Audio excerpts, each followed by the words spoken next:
Opa, e aí, beleza? Então, no último vídeo que eu postei aqui nesse canal, eu comentei em algum momento, não me lembro exatamente qual era, que eu tinha já gravado um vídeo sobre Dom Pedro II e que eu não tinha postado até então. É o seguinte, eu reencontrei os arquivos desse vídeo e ele não ficou tão ruim igual eu tinha achado. E também porque ele deu um trabalhão para produzir. Então, eu acho que vale a pena ele ser postado aqui como primeiro vídeo, até porque ele já está gravado, o áudio dele já está gravado há um bom tempo. E eu peguei para editar ele recentemente e não ficou tão ruim assim. Espero que vocês gostem do vídeo. Obviamente a qualidade dele, como um todo, está um pouquinho inferior do que eu gostaria, mas acho que isso daí não vai ser um problema. Fica com o vídeo aí. Bom, pro vídeo de hoje eu pensei que seria injusto não começar falando um pouco sobre a pessoa que inspirou o nome desse canal. Então, depois das boas-vindas, fiquem com o primeiro episódio da série Os Grandes da História.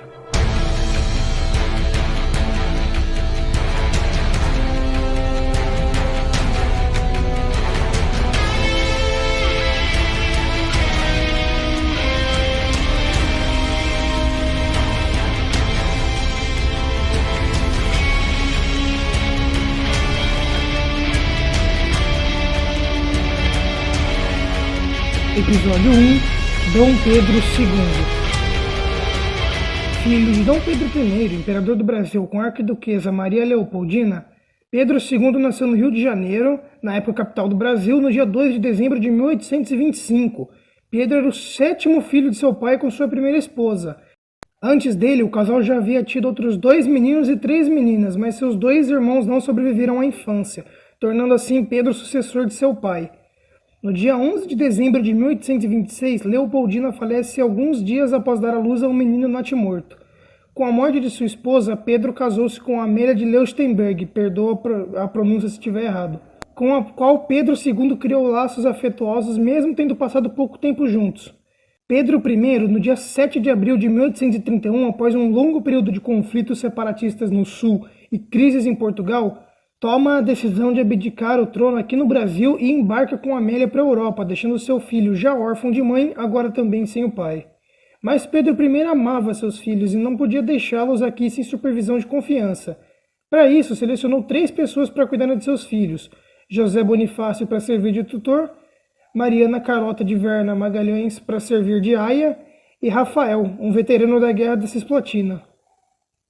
José Bonifácio, que mais tarde foi substituído por outro tutor, incentivava Pedro II a passar seu tempo estudando para que o mesmo não se tornasse impulsivo e irresponsável, como era o seu pai. Sua infância não foi fácil, longe de seu pai, com poucos amigos, pouco contato com as irmãs. Tudo isso contribuiu para que Pedro se tornasse cada vez mais tímido e solitário. Na ausência de seu pai, como Pedro II possuía apenas 6 anos de idade e por isso não poderia governar, o país ficou sob o governo da regência trina, o qual eu vou falar um pouquinho mais em vídeos futuros. O que não foi muito bom para a política do império, já que acabou resultando em rebeliões, instabilidades, etc. Foi por causa disso que uma ideia surgiu entre os políticos da época: vamos coroar o imperador porque ele vai botar ordem na parada. E, de acordo com as regras de sucessão, Pedro II só poderia se tornar imperador aos 18 anos, após atingir a maioridade, o que aconteceria em 1843, mas já estavam querendo coroá-lo em 1835. 2 partidos políticos destacaram-se nesse movimento. Eles afirmavam que a figura de um imperador forte traria estabilidade à política. Até o povo acreditava que isso seria o melhor a se fazer. Até o consideravam um símbolo vivo da união da pátria. A verdade é que esses 2 partidos políticos apoiavam isso porque acreditavam que aqueles que conseguissem que o imperador fosse coroado poderiam manipular o jovem Pedro a seu favor, uma vez que ele era meio inexperiente ainda. Foi em 1840, ainda com 14 anos de idade, que Pedro foi questionado se aceitaria a antecipação de sua maioridade. Ele aceitou e no dia seguinte a Assembleia Geral o declarou maior de idade.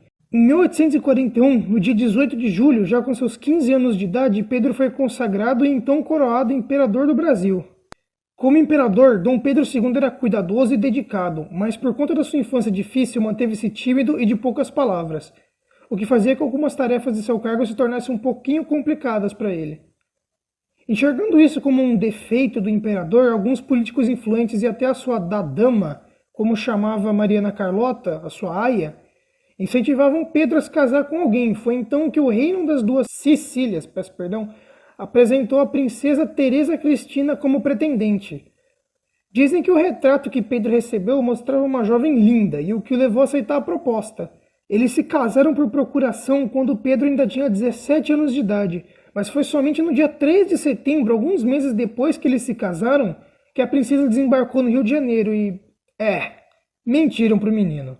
Quando Pedro colocou os olhos na sua esposa, decepcionou-se com o que viu. Diferente do retrato, Teresa era baixa, acima do peso e manca. Dizem que Pedro não conseguia esconder sua decepção. Alguns relatos dizem que ele deu as costas para ela e alguns dizem que o choque foi tamanho que ele precisou sentar. Naquela noite, Pedro chorou. Chorou para sua dama. E foi preciso muita conversa para convencê-lo de que ele precisava desse casamento para se estabelecer como um verdadeiro monarca. No dia seguinte, eles selaram um matrimônio.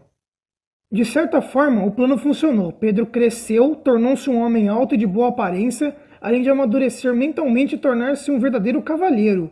Segundo Roderick G. Barman, ele mantinha suas emoções sob disciplina férrea. Ele nunca era rude e nunca perdia a cabeça. Era excepcionalmente discreto com as palavras e cauteloso na forma de agir. Fecha aspas. Com muitos dos problemas internos resolvidos, alguns externos começaram a aparecer. A Inglaterra, a qual já havia abolido a escravidão em 1807, viu em 1845 uma oportunidade de retalhar o Brasil pela tarifa Alves Branco, que aumentava as taxas de importação de produtos ingleses. Com a aprovação da lei Bill Aberdeen, me perdoe a pronúncia, essa lei permitia que qualquer navio suspeito de tráfico de escravos pudesse ser abordado, apreendido ou até afundado pela Marinha Britânica no Atlântico. Essas medidas mais extremas se deviam ao fato de que desde o governo de Dom João VI, o Brasil já havia assinado acordos dizendo que proibiria a escravidão, mas todos os acordos até então haviam sido ignorados pelos monarcas. Entretanto, mesmo com essas ameaças britânicas, Dom Pedro II sabia que acabar abruptamente com a escravidão causaria não só uma crise financeira, como também política e social no país. Portanto, para acalmar os ingleses e diminuir o atrito entre os governos, mas, claro, sem ferir a soberania brasileira, foi aprovado pelo Parlamento, em 1850, a Lei Eusébio de Queiroz, que aboliu as práticas de tráfico negreiro no país. 2 anos antes dessa lei ser aprovada, em 1848, estoura a Revolução Praieira em Pernambuco, mas que foi logo suprimida em 1849. Em 1850, uma aliança foi forjada entre Brasil, Uruguai e províncias rebeldes da Argentina, levando à Guerra da Prata. Tendo resolvido essas crises, o respeito pelo Brasil foi só aumentando no exterior. Na Europa, o Brasil tornou-se uma referência, sendo uma monarquia parlamentarista firme e instável em meio a diversas ditaduras e instabilidades políticas pelas quais muitos outros países da América do Sul passavam. Foi por volta desse período em que diversas linhas férreas foram construídas por todo o país. Diferente de outros governos monárquicos pelo mundo, o imperador não era apenas um símbolo, como na Grã-Bretanha, ou absolutista, como na Rússia. Aqui no Brasil, o imperador e o parlamento dividiam o poder. Pedro tinha o poder de alterar o parlamento como quisesse, mas optava por não fazê-lo. Ainda assim, intervia quando extremamente necessário. Era cuidadoso com quem colocava em cargos políticos, optando somente pelos mais qualificados.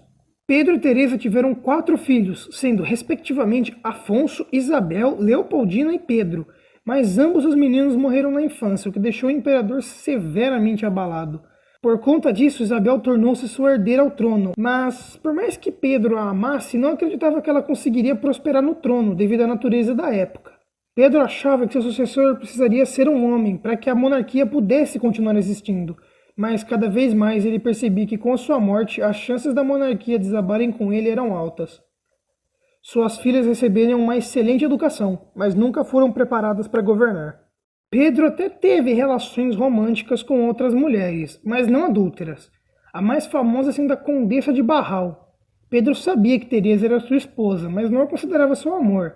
Ele percebia que o fardo como imperador o forçara a se casar com alguém que ele não amava. Pedro era conhecido como imperador cidadão, andava na rua sem proteção, vestia apenas terno simples. Dizem que Pedro só vestia seus trajes de gala e seu manto imperial 2 vezes ao ano, na abertura e no fechamento da Assembleia Geral. Nasci para consagrar-me às letras e à ciência. Pedro era apaixonado por arte, poesia, antropologia, geografia, geologia, filosofia, medicina e até química, além de falar pelo menos 14 idiomas. Em seu palácio havia 3 bibliotecas com mais de 60 mil livros. Ele foi o primeiro fotógrafo brasileiro e ele construiu até um observatório astronômico. Por conta disso, Pedro ficou conhecido no exterior por grandes nomes dessas áreas, como Nietzsche, Victor Hugo, Alexander Graham Bell, Charles Darwin, etc. Chegou até a fazer parte da Académie des Sciences Françaises, no qual somente 2 chefes de Estado já fizeram parte, ele e o Napoleão, que era francês, né? Então ele tem um desconto aí do povo dele. Tudo ia bem até que 2 incidentes ocorreram. Uma balsa britânica naufragou na costa brasileira e, teve sua carga saqueada. Meses depois, 2 oficiais britânicos foram presos por baderna. E, como resultado disso, o cônsul britânico enviou ordem para que embarcações mercantes fossem capturadas como indenização. Mas a marinha brasileira foi reforçada e as defesas no litoral receberam ordens de afundar qualquer navio britânico que tentasse atacar alguma embarcação brasileira.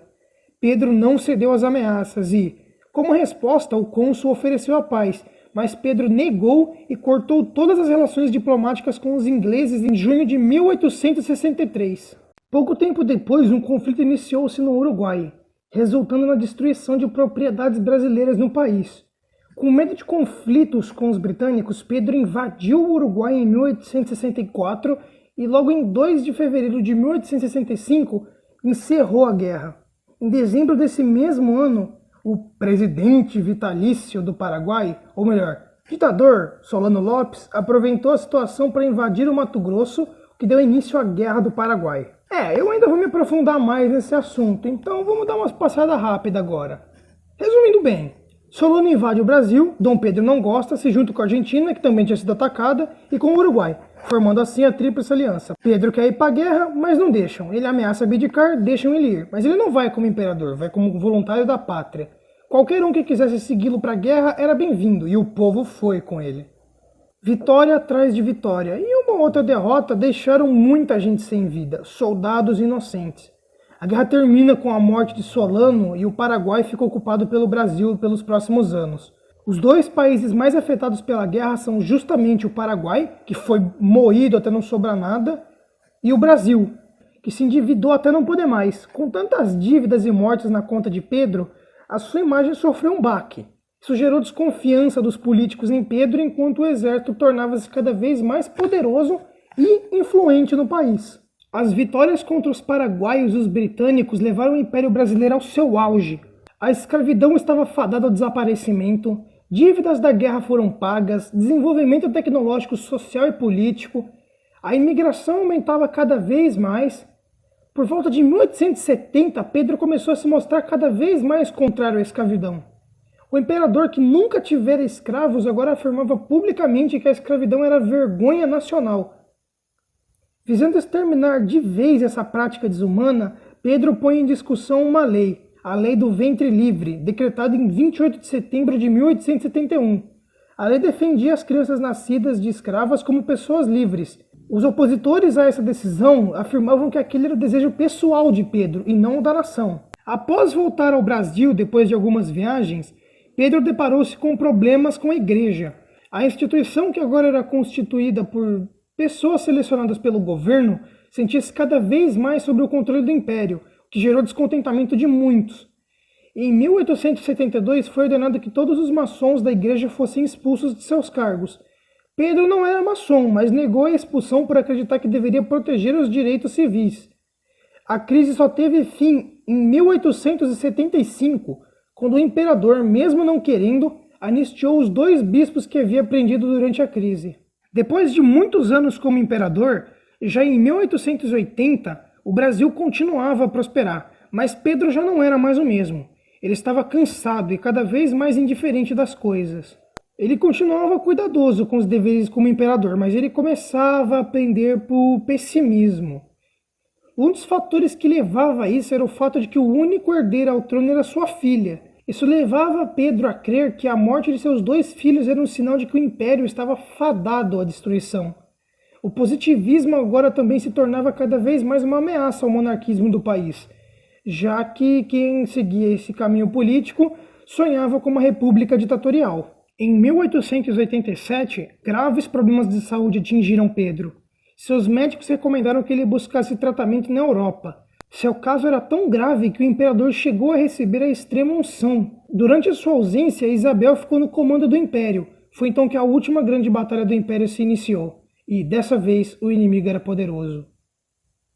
Isabel, com o apoio de grandes nomes como Luiz Gama, André Rebouças, José do Patrocínio, Joaquim Nabuco e principalmente o seu pai, declarou no dia 13 de maio de 1888 a Lei Áurea, que abolia completamente a escravidão no Brasil. No dia 22 de maio do mesmo ano, Pedro, ainda se recuperando na Europa, recebeu a notícia do feito de sua filha. Com a voz fraca e os olhos lacrimejados, Pedro disse: "Demos graças a Deus, grande povo, grande povo." Com esse inimigo desprezível derrotado, Pedro retorna ao Brasil com a sua esposa e são recebidos com a afeição do povo. A monarquia estava em seu ápice, mais popular do que nunca, mais apoiada do que nunca. Mas nem todos ficaram felizes. As elites agrárias, as quais dependiam dos escravos para maximizarem seus lucros, começaram a apoiar com forças o republicanismo. O governo imperial até tentou acalmar os caras, dando títulos de nobreza sem parar, mas nada adiantou. Agora, para os republicanos e militares, era agora ou nunca. No dia 15 de novembro de 1889, os militares liderados pelo Marechal Deodoro da Fonseca, um até então monarquista, marcharam pelas ruas do Rio de Janeiro até a Praça da Aclamação, onde depuseram a família real sem o povo saber. No dia 17, exilaram Pedro e sua família para a França, para evitar que houvesse comoção popular. Pedro amava sua terra, amava o Brasil, e na sua morte, em 5 de dezembro de 1891, disse suas últimas palavras: "Deus que me conceda esses últimos desejos, paz e prosperidade ao Brasil." No quarto de Pedro foi encontrado um saco de terra no qual estava escrito: "É terra de meu país, desejo que seja posta no meu caixão, se eu morrer fora de minha pátria." No caixão de Pedro foi posta a terra e sobre sua cabeça um livro, representando que mesmo na morte sua mente descansa na cultura e na sabedoria. Isabel queria que a cerimônia fosse discreta, mas aceitou o pedido dos franceses de realizar um funeral de Estado. A cerimônia foi realizada na igreja de La Madeleine e contou com a presença de sua família, do ex-rei Francisco II das Duas Sicílias, da ex-rainha Isabel II da Espanha, de Luís Felipe, conde de Paris e diversos outros membros da realeza europeia. Mesmo com o falecimento de Dom Pedro II, o Magnânimo, houve resistência contra a República e o povo se manifestou ao saber da morte do monarca. Uma coisa é certa, Pedro não era perfeito, mas foi o melhor que pôde ser. Assim se encerra a vida de Pedro II. Seu reinado se inicia com um golpe e termina com um golpe. Esses são os detalhes que deixam a história ainda mais incrível do que ela seria sem eles. E aí, o que você achou do vídeo? Bom, eu peço encarecidamente que você compartilhe esse vídeo com quem gosta do tema, deixe o seu like, se inscreva no canal e principalmente ative as notificações para você não perder mais vídeos como esse. Obrigado por ter assistido e espero que tenham gostado. Até o próximo. Falou!